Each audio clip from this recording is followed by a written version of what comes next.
आगे की कैसे उनको रिहाई मिलेगी, कब तक देखिए बेल के रिहाई मिलने की संभावना है? बेल की जो बात है, रिहाई तो बात का सर, चीज है। बेल कुर्की में आप जब्ती की क्या प्रक्रिया है, आम जनता को समझाइए देखिए, जरा। बहुत अच्छी बात आपने कहा। आपके क्योंकि अब जिम्मेदार चैनल है आपका, और आप लोगों के माध्यम से मैं भी चाहता हूं कि कानूनी रूप से लोग अवेयर रहें। देखिए, जब कभी भी किसी व्यक्ति पर एफआईआर होता है तो जनता जानना चाह रही है कि मनीष कश्यप वर्तमान परिस्थिति में सरेंडर कर चुके हैं। वो अब उनकी बेल के लिए जो है न्यायालय में गुहार लगाई जाएगी। ये जो कानून में प्रावधान है कि माने 82 जिसको कहते हैं फरार, उसको घोषित कर दो।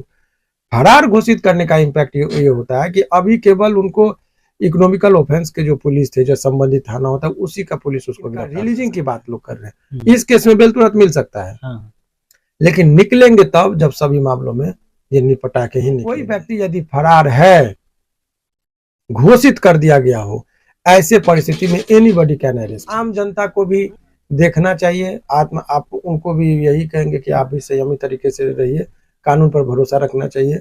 देर सवेर कानून अपना काम करेगी। निर्दोष होंगे तो बहुत जल्दी आप लोगों के सामने होंगे। सर, सबसे पहले तो स्वागत है आपका। जी, बहुत बहुत शुक्रिया। क्या प्रक्रिया है सर, अब आगे की कैसे उनको रिहाई मिलेगी, कब तक बेल के रिहाई मिलने की संभावना है? बेल की जो बात है, रिहाई तो बात का चीज है। बेल में आप समझिए कि अभी जो गिरफ्तार वो हुए हैं, तो बेल के संदर्भ में आप एक बात समझिए कि बेल जो जो इसमें माननीय सुप्रीम कोर्ट का एक गाइडलाइन था कि कोई भी ऐसा अभियुक्त जिस पर अपराध 7 वर्ष से नीचे की सजा का प्रावधान का लगाया गया हो, उनकी डायरेक्ट गिरफ्तारी नहीं होनी चाहिए। उनको पहले 41 का नोटिस जाएगा, यानी कि गिरफ्तारी से परहेज करने की मार्गदर्शन दिया गया हो। इसमें भी जो सजा, जितने भी जो भी धाराएं लगाए गए हैं इनके ऊपर 153 का ए बी इत्यादि, फिर 468, 471, 505 इत्यादि धाराओं के, और 120 BIPC, तो वो सब में जो अधिकतम सजा का प्रावधान है वो 7 वर्ष तक का सजा का प्रावधान है। तो ऐसे में डायरेक्ट गिरफ्तारी नहीं होनी चाहिए। लेकिन इनके ऊपर एक टेक्निकलिटीज है कि एक नहीं और पुराने भी बहुत सारे मामले थे, तो अब ये जब जेल में चले जाएंगे तो बेल इनको सभी मामलों में लेना होगा, और सभी केस, बहुत सारे मामले में ये पहले से बेल पर थे भी, तो वो देखना होगा कि उस केस में जिसमें बेल पर थे उसका अभी वर्तमान स्थिति क्या है, किसी बेल का मिसयूज तो नहीं किया, तारीख पर ये जब बोलते थे तो जाते थे कि नहीं। तो कोर्ट में इनका एक इम्प्रेशन होता है। जैसे मान लीजिए, आप सामान्य भाषा में आम जनता को समझाने के दृष्टिकोण से, कि मान लीजिए किसी बैंक से आपने लोन लिया और लोन समय पर आपने चुकता कर दिया, तो दूसरा बैंक तुरंत लोन पे देगा कि नहीं, इसका साख है। ठीक उसी तरीके से एक में केस में आपको बेल मिल गया, और उसमें यदि आप बेल में तारीख पर जाते रहे, न्यायिक पालिका के प्रति आपने आदर दिखाया, तो दूसरा बेल देने में आपत्ति नहीं होती है। लेकिन एक बेल आपको मिल गया, फिर आप नहीं समय पर गए, तारीख पर नहीं उपस्थित हुए, तो दूसरा में भी आपका इंप्रेशन खराब होता है। तो ऐसे में बेल लेना कठिन हो जाता है। तो वो तमाम तरह के परिस्थिति का अवलोकन जब हम इंटायर ऑर्डर शीट देखेंगे, उस पर अवलोकन करेंगे कि क्या है। चूंकि सरकार के वकील जो होते हैं वो सारे पक्ष को रखेंगे, इनके तरफ से सारी बातों को रखना होता है। तो वो जब तक कि इंटायर ऑर्डर शीट का नहीं अवलोकन हो, तब तक ये बेल की कितनी जल्दी मिल जाएंगे ये कहना उचित नहीं। चूंकि अब इनका रिलीजिंग की बात लोग कर रहे हैं, इस केस में बेल तुरंत मिल सकता है, लेकिन निकलेंगे तब जब सभी मामलों में ये निपटा के ही निकलेंगे। तो वो उस दृष्टिकोण से थोड़ा सा अभी चिंता का विषय बना हुआ है इनके लिए। सर, कुर्की जब्ती की क्या प्रक्रिया है, आम जनता को समझाइए जरा। बहुत अच्छी बात आपने कहा। आपके क्योंकि अब जिम्मेदार चैनल है आपका, और आप लोगों के माध्यम से मैं भी चाहता हूं कि कानूनी रूप से लोग अवेयर रहें। देखिए, जब कभी भी किसी व्यक्ति पर एफआईआर होता है, तो एफआईआर के बाद उनको, जो मैंने कहा 7 वर्ष से 41 का नोटिस है, तो वहां पर कोर्ट को वो अपने वकील साहब से सलाह मशवरा करके लोगों को वहां तक कोर्ट संबंधित जो ऑफिसर्स होते हैं उनके पास पहुंचना चाहिए।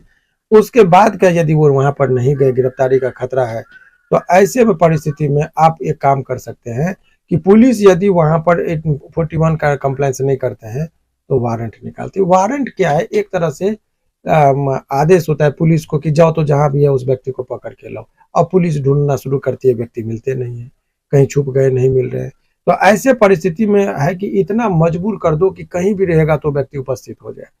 तो इस चीज सिचुएशन के लिए जो कानून में प्रावधान है कि माने 82 जिसको कहते हैं फरार, उसको घोषित कर दो।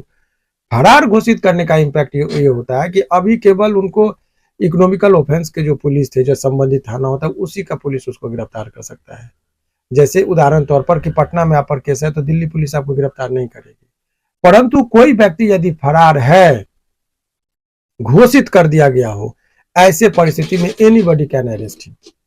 तो एक बहुत बड़ा हो जाता है कि चूंकि उसको यदि मालूम हो जाए कि ये व्यक्ति फरार चल रहा है तो उसको डायरेक्ट कोई भी आदमी गिरफ्तार कर लेगा, कोई भी थाना गिरफ्तार कर लेगी। तो उसके लिए लेकिन किसी व्यक्ति को फरार डिक्लेयर करने से पहले 30 दिन का अवसर दिया जाता है कि उनके घर पर नोटिस जाएगी है, और उसमें भी ये नहीं होता है, तब कुर्की जब्ती की बात की जाती है जिसमें घर तोड़ा तो जाता है 83। खास करके मनीष कश्यप जी के मामले में हम बात करें तो इतना जल्दी कुर्की जब्ती या सही है या गलत?